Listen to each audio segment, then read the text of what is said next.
Ingsun memuji asma ning Allah. Saya catat beberapa hal supaya tertib. Yang pertama, saya sangat setuju dengan filosofi dan prinsip berpikir mengenai mengabdi dan berkorban dari baik. Nah, saya ingin tukar informasi dengan beliau bahwa dua hal. Yang pertama mengenai berkorban itu salah satu contoh bagaimana kebudayaan dan politik itu sengaja atau tidak sengaja melakukan pembiasan sampai bahkan tingkat pembalikan terhadap makna kata yang dia pakai. Jadi kata kurban itu dari kurban kof ya, dari bahasa Arab. Kurban itu satu metode untuk mendapatkan kedekatan, itu namanya kurban. Jadi adjektifnya takorub, pelakunya korib, kalau lebih dekat namanya akrab atau akrob. Kurban itu adalah metodologi sosial untuk memperoleh sesuatu yang semula belum dekat menjadi lebih dekat. Kemudian diaplikasikan menjadi hari raya kurban dan seterusnya. Akhirnya orang mengalami distorsi, orang mengalami penyempitan makna, sehingga kata berkorban dalam bahasa Indonesia sama sekali sudah bertentangan dengan kata kurban aslinya, gitu Pak. Jadi yang dimaksud Pak Jito tadi adalah kata kurban dalam bahasa Indonesia. Ini juga yang saya bawa ke Belanda. Saya siapkan 10-15 kata-kata dari Islam yang sudah populer secara internasional. Jadi di sejumlah diskusi, terutama ketika diskusi di gereja Yerusalem di Zwolle, di situ ada rabi, ada pendeta, ada pastor, ada segala macam teman-teman yang bermacam-macam di sana. Saya mencoba menjelaskan sejumlah kata yang selama ini terbiaskan oleh peristiwa-peristiwa politik, dan itu tidak ditolong oleh siapapun, bahwa terplesetnya itu tidak direcover, ya. Sehingga akhirnya menjadi wacana dan imaji dari pemikiran seluruh orang di dunia, dan disitulah sumber pertengkarannya. Ketidakpahaman, kesempitan berpikir, kesempitan mental, dan lain sebagainya. Jadi misalnya kurban sudah saya jelaskan, misalnya kata kafir, itu saya terus bilang sama mereka, Anda kan punya kasur, nah kasur itu biasanya ditutupi dengan cover bed. Jadi kata cover itu berasal dari bahasa Arab kafir. Kafir itu dari kata kafaro. Kafaro itu aslinya adalah menutupi sesuatu. Jadi kafir adalah orang yang menutupi sesuatu. Itu makna makna universalnya. Kemudian dia dikontekstualisir, dipakai untuk satu nuansa tertentu. Jadi yang disebut kafaro atau pelakunya namanya kafir itu adalah perbuatan di mana seseorang menutupi kebenaran. Jadi barang siapa menutupi kebenaran itu namanya kafir. Langsung ada seorang pendeta yang angkat tangan, kalau begitu orang Muslim juga bisa kafir. Lebih pintar kafir orang Islam daripada orang bukan Islam yang saya alami di Indonesia. Saya bilang begitu. Wah, seneng banget. Sehingga dia merasa lebih aman dengan penjelasan seperti itu. Terus saya jelaskan ada 8 macam kafir. Yang umum biasanya dikenal ada 3 macam kafir. Ya, tapi malam ini tidak perlu saya jelaskan satu persatu. Tapi pokoknya segala konteks dan peristiwa dan pengalaman Anda di mana Anda menutupi kebenaran itu namanya kafir. Satu contoh saja, seharusnya Anda terima kasih kok Anda tidak berterima kasih. Itu namanya kafir syukur, baik horizontal maupun vertikal. Wong Anda mestinya menyayangi istri, ketika momentum tertentu Anda kok tidak menyayangi, berarti Anda menutupi kebenaran cinta yang seharusnya Anda, berarti Anda kafir. Nah, harus kita pahami lagi, kata kafir itu jangan salah memfungsikan. Jadi tidak ada kafir permanen. Saya pernah menjelaskan kepada Anda bedanya petinju sama peninju. Petinju itu adalah orang yang memukul-mukul satu sama lain di dalam satu transaksi yang dilindungi oleh hukum. Maka dia kapanpun bisa disebut seorang petinju, karena ini skalanya adalah profesionalisme. Tapi kalau saya berantem sama Iwan dan saya meninju kepalanya Iwan, saya jangan disebut petinju. Saya peninju pada saat saya memukul dia. Setelah itu saya bukan peninju lagi, ngerti ya? Kalau saya dipijitin oleh Mbak Surip tadi ya, itu saya tidak boleh menyebut Mbak Surip adalah tukang pijat. Betul enggak? Dia memijit saya jam sekian, menit sekian sampai menit sekian. Tapi bukan berarti dia tukang pijit. Nah, di Indonesia itu ada kekeliruan klaim sosial yang luar biasa, di mana Mbak Surip itu disebut tukang pijat. Teroris itu ketika dia menteror. Begitu dia pulang ke rumahnya, terus dia menyayangi anaknya, dia bukan teroris pada waktu itu. Jadi tidak ada teroris permanen. Tidak boleh koran, televisi ngecap Amrozi adalah teroris. Tidak boleh. Soal Amrozi nanti kita bicarakan tersendiri secara sangat serius dengan data-datanya ya. Ini sekarang sedang musim haji, saya kasih contoh yang lain. Tadi malam di Padang Bulan juga kita diskusikan. Sekarang kalau Anda baca ayat, Anda baca hadis, Anda baca keterangan-keterangan mengenai syariat naik haji, itu ada perbedaan sangat prinsipil antara aslinya bahasa Arab dengan pemahaman dalam bahasa Indonesia. Ketika seseorang wukuf nanti, ya, jamaah haji dari Indonesia, itu dia haji apa calon haji? Calon haji. Jadi di Indonesia, orang yang disebut haji adalah orang yang sudah lengkap menjalankan syariat haji, maka dia pulang menjadi haji. Itu salah besar. Jadi begitu Anda menjalankan tawaf, sa'i, wukuf, itu Anda haji. Begitu selesai menjalankan syariat, Anda bukan haji lagi. Itu sama dengan Mbak Surip mijiti saya, begitu selesai dia bukan tukang pijit lagi. Dan keliru enggak? Lah kok malah Bali pulang ke Indonesia malah disebut Haji Iwan. Jadi itu kekeliruan yang luar biasa. Jelas ya Mas ya? Jelas ya? Jadi haji adalah seseorang yang sedang menjalankan syariat haji. Begitu selesai menjalankan, dia bukan haji lagi. Jadi itu malaikat itu tiap hari ketawa. Asal pulang dari Indonesia, kok guyu WL. Makasih Jibril. Ini loh, udah mulai haji sedoyo nih haji sedoyo. Menurutku nggak ada haji kok di Indonesia. Haji itu ya di Arab. Sebab syariat itu dijalankan di Arab. Jadi kalau di Indonesia tidak ada haji. Tapi berani Anda merombak ini? Ini aja nggak bisa merombak, mau merubah Republik Indonesia. Ya, oke, ini sekedar ilmu kata, sangat sederhana. Ini cuma epistemologi. Jadi kafir itu juga begitu. Kafir adalah ketika Anda menutupi kebenaran dalam hal apapun. Korupsi itu adalah seharusnya 50, tinggal 30 karena yang 20 ditutupin, kan begitu. Itu namanya kafir. Jadi kafir adalah pekerjaan ketika seseorang menutupi kebenaran. Selesai dia bukan kafir lagi. Jadi tidak ada kafir permanen. Ini negeri kafir, tidak ada negeri kafir.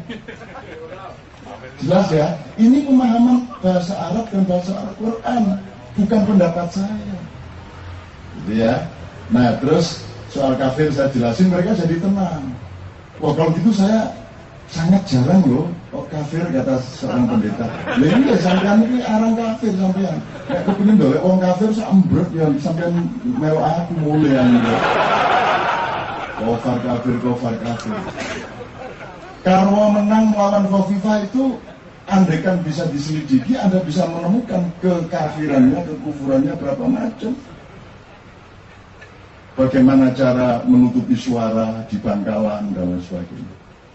Nah, tapi kan tidak mungkin pemilu, pilkada dikaitkan dengan kata kafir. Jadi ini masyarakat modern apa bukan? Masyarakat modern adalah masyarakat yang memiliki ciri-ciri intelektualisme.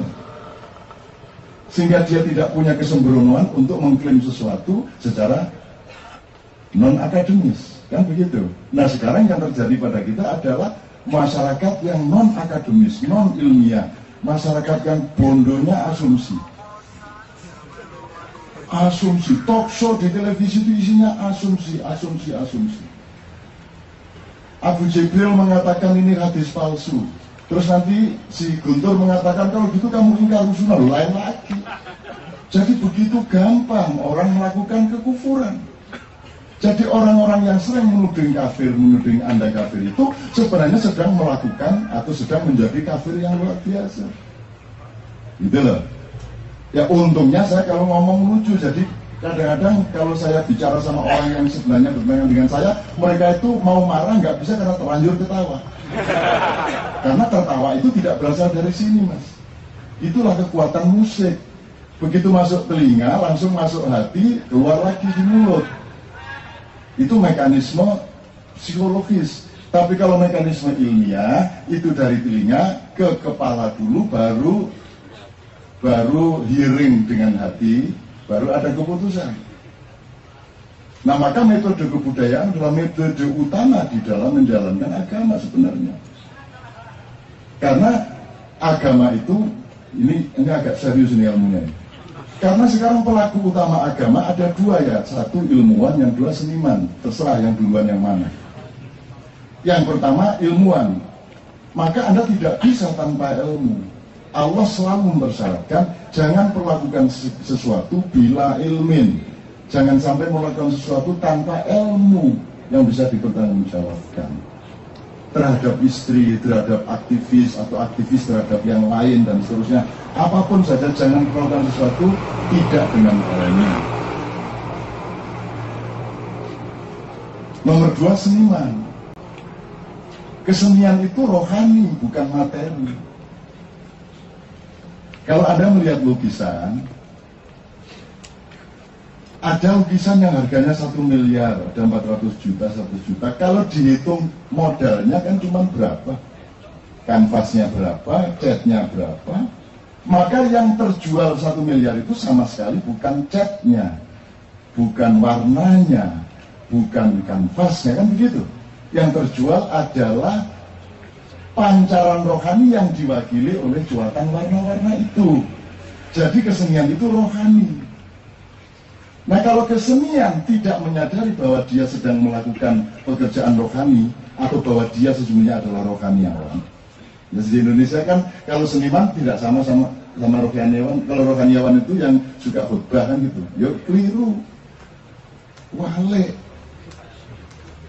Wong di Jawa Timur sekarang sudah ada kiai baru. Ada ulama baru sejak pilkada ini. Kalau dulu kan Gus Dur memperkenalkan ulama khas seperti ini. Sekarang ulama cash. Itu muncul yang baru fenomena di Jawa Timur. Ini teman sekalian ya. Kafir itu seperti itu, jihad sudah saya jelaskan dulu. Jihad itu ya milik semua orang. Sindang itu dengan polanya sendiri dia berjihad tiap hari. Anda itu mujahid. Segala daya upaya untuk memenuhi amanat Tuhan, yaitu untuk survive dan revive dalam kehidupan, itu namanya jihad. Jadi Anda mujahid, semua itu mujahid. Antum semua adalah kaum mujahidin. Jangan diambil sendiri oleh Hizbut Tahrir dan Majelis Mujahidin. Kita semua mujahidin. Fungsi mujahid itu adalah untuk melaksanakan khilafah. Karena kita semua ini disuruh dari Tuhan untuk menjadi khalifah. Pekerjaannya khilafah. Jadi khilafah itu pekerjaan setiap orang. Ya tukang becak, ya penjual kacang. Semua itu sedang menjalankan khilafah. Khilafah itu tidak sekedar bagaimana Anda menyuruh orang sholat. Aceh itu dikasih tsunami untuk menunjukkan bahwa dia benar-benar serang di Mekah. Nah, yang kita butuhkan sekarang itu sudah bukan serang di Mekah. Yang kita butuhkan adalah serang di Madinah. Kalau serang di Mekah itu adalah ajaran-ajaran Islam pada tingkat ubudiyah, sholat 5 waktu, syahadat, zakat, ya. Itu sudah tidak perlu dilembagakan lagi, itu sudah cukup menjadi pengetahuan setiap orang. Yang kemudian harus kita laksanakan dengan prinsip yang kita sebut masyarakat madani, berasal dari kata Madinah, bersifat madaniyah, diindonesiakan dari madani, itu adalah kalau Rasulullah mengatakan alaikum bil wirosah, mulai hari ini bercocok tanamlah dalam segala arti. Jadi Kabinet 2009 harus bernama Kabinet Kedaulatan Pangan. Itulah masyarakat madani, itulah masyarakat madaniyah. Jadi Islam yang kita terapkan dengan syariatnya, saya setuju, syariat Islam yang kita terapkan adalah syariat Islam madaniyah. Gitu loh. Yaitu bercocok tanam, berhubungan satu sama lain antara orang Yahudi, orang animis, orang Kristen, Nasrani, orang Buddha, orang Hindu, orang Islam, berhubungan, berkomitmen, berdebat, terus bikin keputusan sampai menjadi Piagam Madinah 47 pasal itu, dan seterusnya. Itulah syariat Islam. Kalau sholat, itu tidak boleh diambil alih oleh negara. Sholat itu perintah Tuhan. Nabi pun tidak berhak memerintahkan sholat kepada siapapun saja. Itu teman sekalian. Jadi jangan diambil alih. Jangan terus negara mewajibkan Anda sholat. Gusti Allah kayak apa awakmu ini? Kan begitu. Itu haknya Tuhan. Take it or leave it. Kan begitu. Itu haknya Tuhan. Saya tidak mau disuruh siapapun untuk sholat kecuali Allah. Even Nabi Muhammad tidak mau saya. Kalau Nabi Muhammad nunkon dikongkon Gusti Allah sendiri, itu dia ngasih tahu bahwa saya disuruh. Nah, saya sholat. Nah, nanti teman-teman sekalian, nanti akan sampai kepada ada satu struktur yang sangat penting yang nanti mudah-mudahan terjelaskan setelah saya menjelaskan poin-poin ini ya. Tolong diingatkan mengenai bahwa yang berhak itu Allah dia. Allah. Itu namanya ibadah makhluk, tapi ini bukan pengajian dan pengajian seperti ini jangan sampai keluar di Istiqlal, di televisi dan seterusnya. Nanti terlalu cepat pinternya orang Indonesia, nanti misalnya agak terlalu tidak lama ya. Kita butuh perusahaan lebih lama.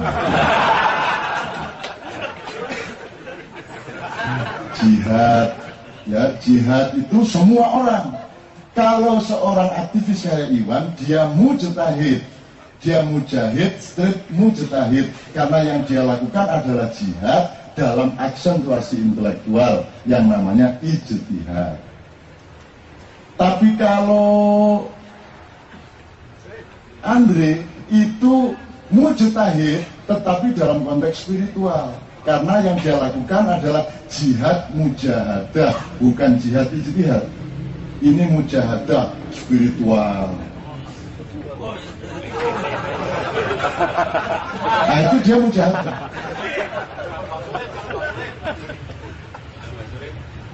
Kalau Mbah Surit itu enggak, Mbah Surit itu adalah makhluk yang sudah oleh Allah tidak bisa ditempatkan dimanapun. Artinya dia bisa bertempat dimanapun karena dia sudah tingkatnya frekuensi. Makhluk kalau dalam istilahnya Sabrang waserta namanya. Dia seharusnya tidak hidup di tim tapi di bawah tanah 400 meter. Mulai bunyi nyelain sampean. Ya, itu jihad Islam seterusnya, dan ada banyak istilah-istilah Islam lagi yang kemudian saya jadikan wacana di gereja-gereja. Ada banyak hal yang saya sampaikan di sana sehingga mereka menjadi segar ketika memberikan ucapan yang sangat